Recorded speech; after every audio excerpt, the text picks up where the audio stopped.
the blood is on Joe Biden's hands. The blood of Americans are now on his hands. That blood is and will be on Joe Biden's hands, and this Congress will hold him accountable.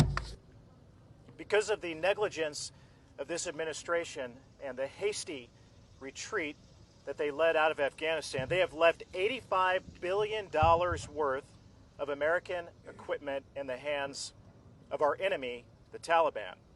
75,000 vehicles, over 200 airplanes and helicopters, over 600,000 small arms and light weapons.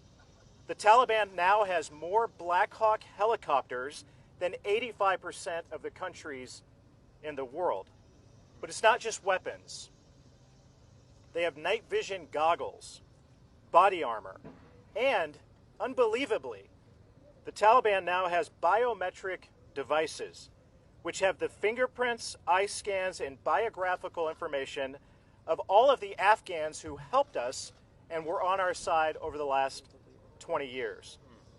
There is no plan by this administration to get those weapons back.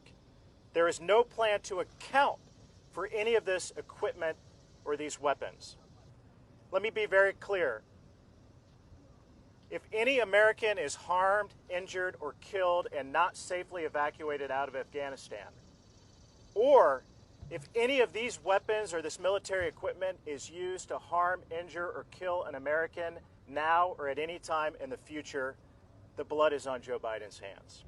America is going to face Al-Qaeda 3.0. The intelligence community has been clear and has briefed us repeatedly. The Taliban taking over means Al-Qaeda 3.0 comes roaring back.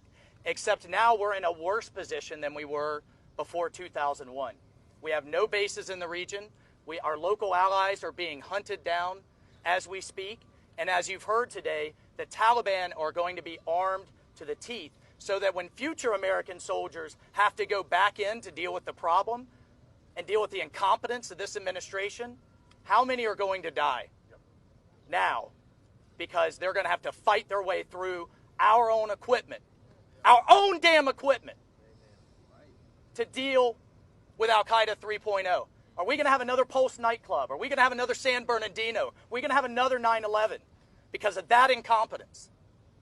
Well, this Congress is going to lead. Our offices right now are operations centers, calling gate guards, calling the Kabul airport, guiding people through, telling them how to avoid Taliban checkpoints. Our own Congress. It's unbelievable, the lack of leadership. So I 100% agree. That blood is and will be on Joe Biden's hands, and this Congress will hold him accountable.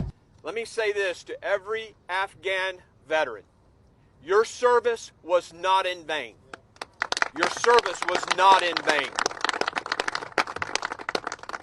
To those children, those Gold Star children and families, your sacrifice protected America from a terrorist attack for 20 years. What happens from now on is on Joe Biden. Just as my colleagues have said, the blood of Americans are now on his hands. The blood of our allies are now on his hands. They say it's not happening. They say people aren't stranded. A friend of mine came home from Afghanistan about 5 weeks ago, a trauma surgeon, and he got a text from one of his patients who was shot in the leg and has trouble walking right now, who said he's in hiding.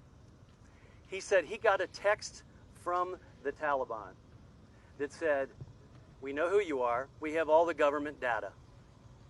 We're hunting you down. Turn yourself in because we're hunting you down otherwise." His response was, "I'm dead either way."